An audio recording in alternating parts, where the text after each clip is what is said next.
Amis des plantes, bonjour et bienvenue dans ce nouveau cours de reconnaissance botanique. Et aujourd'hui, nous allons voir comment reconnaître le cyste cotonneux, Cistus albidus, une des plantes de garrigue les plus communes du sud de la France. Nous allons donc voir dans ce cours les éléments caractéristiques pour identifier rapidement cette plante lorsque vous la verrez. D'autant plus que c'est une plante très intéressante car elle est à la fois abondante, facile à reconnaître, et c'est aussi une plante médicinale assez peu connue mais très intéressante notamment pour les problèmes de peau. Et bien sûr, en fin de vidéo, nous allons parler des risques de confusion avec d'autres espèces de plantes qui peuvent également lui ressembler. Mais avant de passer à la reconnaissance, faisons une rapide présentation de la plante. Alors déjà, le cyste cotonneux porte plusieurs noms selon les régions, et certains d'entre nous vont l'appeler cyste blanc ou cyste blanchâtre, ce qui, vous le verrez, peut porter confusion avec d'autres espèces de cystes à fleurs blanches, qui pourtant sont réellement très différents du cyste cotonneux lorsqu'on les croise dans la nature. Mais on reparlera des confusions plus précisément à la fin de la vidéo. Le cyste cotonneux, c'est surtout une des plantes les plus présentes dans les écosystèmes de type garrigue autour de la Méditerranée. Et on va le retrouver à la fois en Espagne, dans le sud de la France, et ce sont d'ailleurs les deux régions où les cystes cotonneux sont les plus communs. Après, vous pourrez également trouver du cyste cotonneux au Portugal, en Italie, et même dans le nord de l'Afrique, comme dans le nord du Maroc et de l'Algérie. Sans bien sûr oublier la Corse et la Sardaigne, et une grosse partie des îles de la Méditerranée. Le cyste cotonneux fait partie des espèces les plus résistantes à la chaleur et à la sécheresse, se contentant de sols pauvres, très calcaires, avec peu de terre et beaucoup de rocailles. Bref, une plante particulièrement bien adaptée aux écosystèmes de type garrigue, maquis ou encore coteaux secs, d'où sa grande abondance dans le sud de la France, en Espagne, dans le nord de l'Afrique et en Italie. Et par conséquent, on va souvent le trouver en compagnie d'autres plantes de garrigue comme le romarin, le chêne kermès, le pistachier térébinthe, le buis commun, le nerprin à laterne, ou encore même en compagnie de certains arbres typiques du sud de la France comme le pin d'Alep ou le chêne vert. Et bien sûr, le cyste cotonneux va aussi pousser avec d'autres espèces de cystes très bien adaptées à ce genre de milieu. Mais alors, comment facilement le reconnaître? Pour commencer, le cyste cotonneux se présente sous la forme d'un petit buisson assez touffu. Un buisson plus ou moins grand selon les difficultés climatiques qu'il peut rencontrer. Par exemple, dans les zones particulièrement sèches,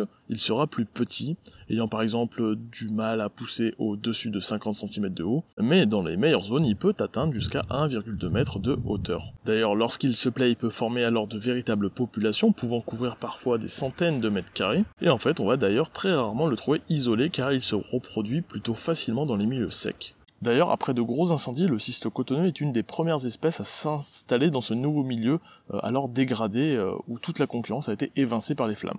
On parle alors de plantes pyrophytes, une plante dont la propagation, la multiplication ou la reproduction sont stimulées par le feu. Donc pour le coup, le cyste cotonneux, lui, les incendies c'est tout bénef. Il y a beaucoup de plantes qui aiment pas trop, mais lui vraiment, il va adorer ça pour se propager beaucoup plus qu'en temps normal.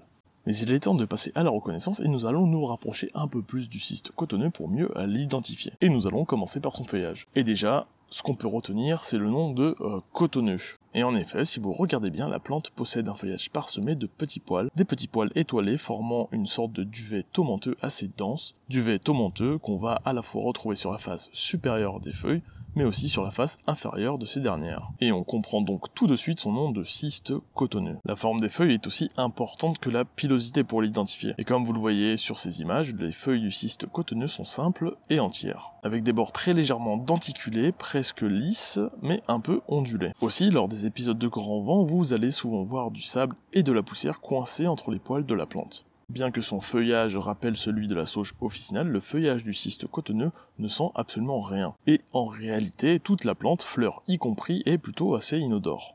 En plus de l'odeur, on peut facilement différencier la sauge officinale du cyste cotonneux grâce au pétiole des feuilles. Et en effet, la sauge officinale possède des feuilles longuement pétiolées, c'est-à-dire que les feuilles sont reliées par un pétiole, une petite tige qui relie la feuille au rameau, alors que le cyste cotonneux possède des feuilles légèrement sessiles, et même demi-embrassantes. Elles n'ont donc pas de pétiole puisqu'elles sont sessiles et entourent légèrement la tige puisqu'elles sont demi-embrassantes. En plus des feuilles, les fleurs sont aussi importantes pour reconnaître le cyste cotonneux et éviter les confusions. Autant le feuillage du cyste cotonneux est persistant et dure toute l'année, quelle que soit la saison, autant la floraison de ce dernier est très éphémère. Déjà, elle ne se déroule que d'avril à juin, même si on peut voir quelques fleurs un peu avant ou un peu après ces périodes. Mais surtout, c'est la durée de vie de chaque fleur qui est courte, un peu plus d'une journée en général, guère plus. Ces belles fleurs roses aux pétales froissés ont un aspect chiffonné assez caractéristique, et elles semblent d'ailleurs toujours sur le point de faner lorsqu'on les croise dans la nature. Mais elles sont facilement reconnaissables avec leurs 5 grands pétales et le centre bien jaune. Centre où on trouve le pistil bien visible au milieu ainsi que de nombreuses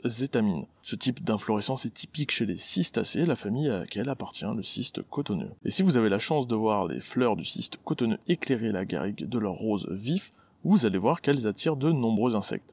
Abeilles, papillons et ici Tropinota hirta, la cétoine hérissée en train de butiner. Et cet insecte paraît un petit peu petit car les fleurs du cyste cotonneux vont mesurer entre 4 à 6 cm, ce qui est plutôt gros par rapport aux autres plantes qu'on peut trouver dans la garrigue. Une fois que ces fleurs vont être pollinisées, nous allons obtenir les fruits. Et comme chez les autres espèces de cystes, les fruits du cyste cotonneux sont des capsules déhiscentes. Chez le cyste cotonneux, cette capsule possède 5 valves.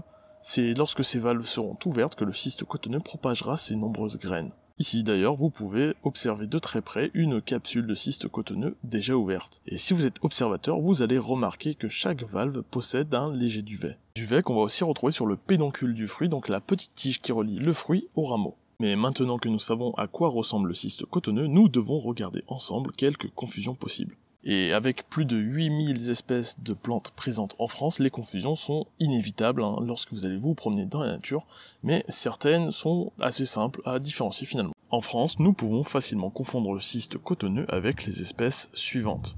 Pour le coup, le cyste à feuilles crépues ressemble beaucoup au cyste cotonneux, je vous l'accorde. Mais il est beaucoup plus petit avec seulement 30 cm de hauteur et il est odorant, ce qui n'est pas le cas du cyste cotonneux. Ses feuilles sont aussi plus vertes avec des bords bien ondulés. Très commun aussi en Méditerranée, il y a le cyste de Crète qui fera également des fleurs roses. Reconnaître le cyste cotonneux du cyste de Crète n'est pas toujours facile, mais pour faire simple, ce dernier possède des fleurs plus petites et beaucoup plus odorants. Il y a également le cyste de Poulsolz, très peu connu celui-là, mais ses feuilles ressemblent un peu à celles du cyste cotonneux. Cela dit, lui, il produira des fleurs jaunes pâles et il reste vraiment très peu répandu. Après, si cela vous intéresse, je vous mets un article en description de cette vidéo et vous aurez encore beaucoup plus de choix d'espèces pour être sûr de l'identification de votre plante. N'hésitez d'ailleurs pas à parcourir Monde Végétal pour découvrir les espèces poussant dans le même milieu car j'ai fait plusieurs cours à ce sujet. Sur ce, je vous dis à très bientôt sur Monde Végétal.